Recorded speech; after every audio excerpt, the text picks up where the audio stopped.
Assalamualaikum warahmatullahi wabarakatuh. Di sini saya Lesta Andona akan menjelaskan sejarah DKV di Indonesia.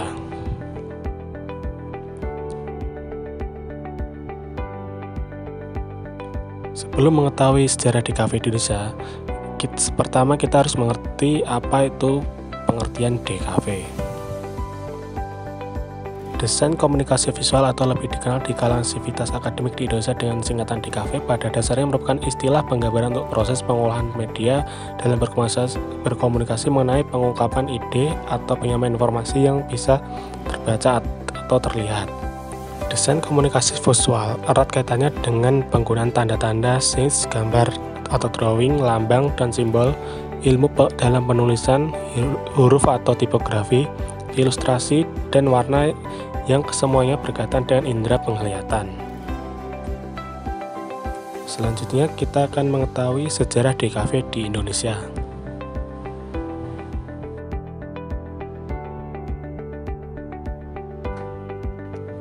DKV atau Desain Komunikasi Visual mulai dikenal di Indonesia sebagai jurusan perguruan tinggi yang mempelajari tentang bagaimana caranya berkomunikasi melalui ilmu desain sebagai dasarnya.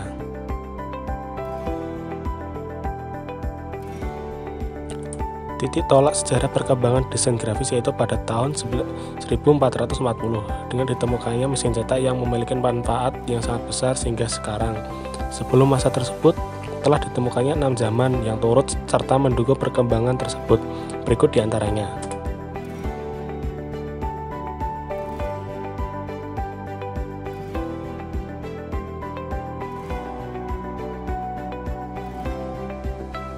Pertama, cave painting 38.000 sebelum Masehi. Sejarah desain komunikasi visual sudah terbentuk dari beberapa ratus tahun yang lalu. Manusia purba zaman dahulu sudah menggunakan desain grafis untuk berkomunikasi dengan manusia lainnya. Hal ini dibutuhkan dari banyaknya penemuan beberapa pola gambar yang ditemukan di gua. Manusia pada era tersebut belum mengenal bahasa sebagai komunikasi. Oleh karena itu mereka menggambar di dinding-dinding gua sebagai alat komunikasi.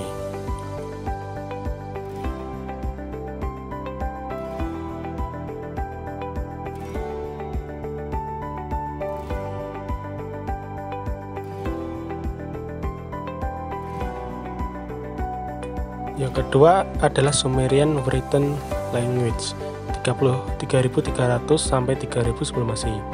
Zaman ini muncul untuk lebih mempermudah komunikasi sebelumnya, karena melukis di gua masih dirasa kurang efisien. Untuk itu, berkembanglah bahasa yang digunakan simbol-simbol sehingga lebih umum dan dimengerti.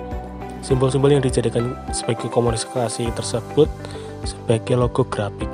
Logo grafik dapat menceritakan hal yang lebih kompleks, bukan hanya sekedar kehidupan sehari-hari dan sederhana seperti zaman sebelumnya.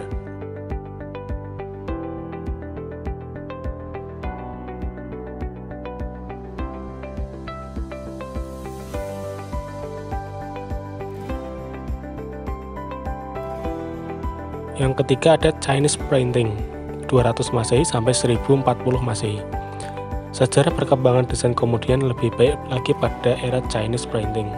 Hal ini dikarenakan ditemukannya mesin cetak sederhana oleh Biseng. Dengan adanya teknologi baru ini memudahkan untuk melakukan duplikasi tulisan tanpa perlu menulisnya secara manual. Dari penemuan tersebut inilah yang kemudian Gutenberg membuat mesin cetak yang lebih modern pada lebih dari 400 tahun sesudahnya.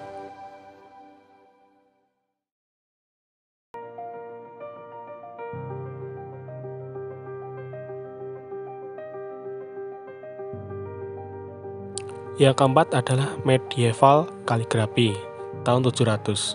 Pada zaman sebelumnya manusia yang memfokuskan bagaimana caranya berkomunikasi. Maka pada sejarah perkembangan desain ini lebih modern karena tulisan dan atau gambar tersebut mulai dikembangkan untuk menambah nilai estetika dalam berkomunikasi. Oleh sebab itu muncullah elemen yang digunakan hingga saat ini untuk membuat desain tertentu. Elemen tersebut adalah tipografi. Tipografi adalah seni yang memilih dan menggunakan huruf di mana huruf tersebut dibuat semenarik mungkin, hingga muncullah nilai estetika di dalamnya. Hal tersebut diawali dengan kaligrafi Arab, ditulis dengan indah namun tetap bisa dibaca oleh pembacanya. Yang kelima adalah European Heraldry tahun 1100. Komunikasi pada era ini sudah mulai lebih maju. Hal ini dibuktikan ditemukannya logo yang memiliki tujuan lebih spesifik dibandingkan era sebelumnya. Logo tersebut berfungsi untuk mempresentasikan simbol keluarga, marga, atau wilayah tertentu.